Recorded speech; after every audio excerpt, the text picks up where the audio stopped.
What it is to be a coolie. It would be out of place here to describe fully the condition of Indians in the Transvaal and the Orange Free State. I would suggest that those who wish to have a full idea of it may turn to my history of Satyagraha in South Africa.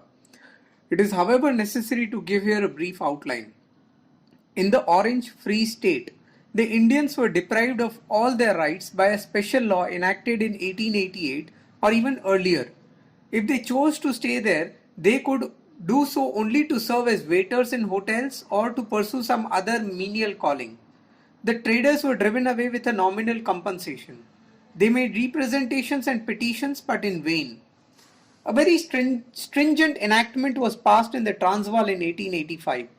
It was slightly amended in 1886 and it was provided under the amended law that all Indians should pay a poll tax of £3 as fee for entry into the Transvaal.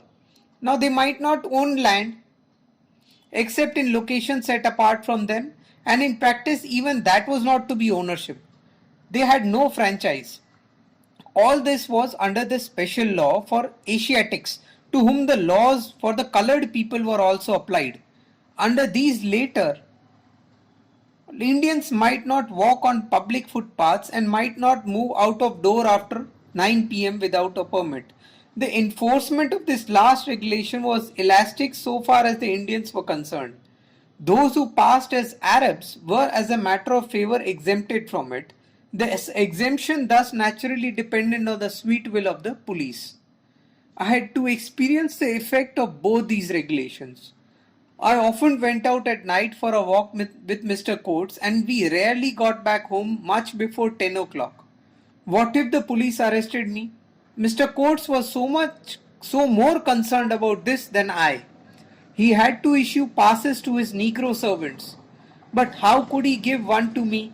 Only a master might issue a permit to a servant. If I had wanted one, and even if Mr. Coates had been ready to give it, he could not have done so, for it would have been a fraud. So Mr. Coates or some friend of his took me to the state attorney, Dr. Cross. We turned out to be barristers of the same inn. The fact that I needed a pass to enable me to out of doors after 9 p.m. was too much for him. He expressed sympathy for me. Instead of ordering for me a pass, he gave me a letter authorizing me to do outdoors at all hours without police interference. I always kept this letter on me whenever I went out. The fact that I never had to make use of it was a mere accident. Dr. Cross invited me to his place and we may be said to have become friends. I occasionally called on him, and it was through him that I was introduced to his more famous brother, who was public prosecutor in Johannesburg. During the Boer War, he was court-martialed for conspiring to murder an English officer and was sentenced to imprisonment for 7 years. He was also disbarred by the benchers. On the termination of hostilities, he was released and, being honorably readmitted to the Transvaal bar, resumed practice. These connections were useful to me later on in my public life and simplified much of my work. The consequences of the regulation regarding the use of footpaths were rather serious for me. I always went out for a walk through President Street to an open plain. President Kruger's house was in this street, a very modest, unostentatious building without a garden and not distinguishable from other houses in its neighborhood. The houses of many of the millionaires in Pretoria were far from pretentious and were surrounded by gardens.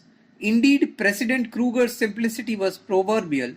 Only the presence of a police patrol before the house indicated that it belonged to some official. I nearly always went along the footpath past this patrol without the slightest hitch or hindrance. Now the man on duty used to be changed from time to time. Once one of these men, without giving me the slightest warning, without even asking me to leave the footpath, pushed and kicked me into the street. I was dismayed. Before I could question him as to his behavior, Mr. Coates, who happened to be passing the spot on a horseback, hailed me and said, "Gandhi, I have seen everything. I shall gladly be your witness in court if you proceed against the man. I am very sorry you have been so rudely assaulted." "You need not be sorry," I said. "What does the poor man know? All colored people are the same to him. He no doubt treats Negroes just as he has treated me. I have made it a rule not to go to court in respect of any personal grievance, so I do not intend to proceed against him. That is just like you, said Mr. Coates, but do think it over again. We must teach such men a lesson. He then spoke to the policeman and reprimanded him. I could not follow their talk as it was Dutch, the policeman being a Boer. But he apologized to me, for which there was no need. I had already forgiven him. But I never again went through the street. There could be other men coming in this man's place and ignorant of the incident, they would have been likewise. Why should I unnecessarily court another kick? I therefore selected a different walk. The incident deepened my feeling to the Indian settlers. I discussed with them the advisability of making a test case if it were found necessary to do so, after having seen the British agent in the matter of these regulations. I thus made an intimate study of the hard condition of the Indian settlers, not only by reading and hearing about it, but by personal experience. I saw that South Africa was no country for a self-respecting Indian, and my mind became more and more occupied with the question as to how this state of thing might be improved. But my principal duty for the moment was to attend to the case of Dada Abdullah.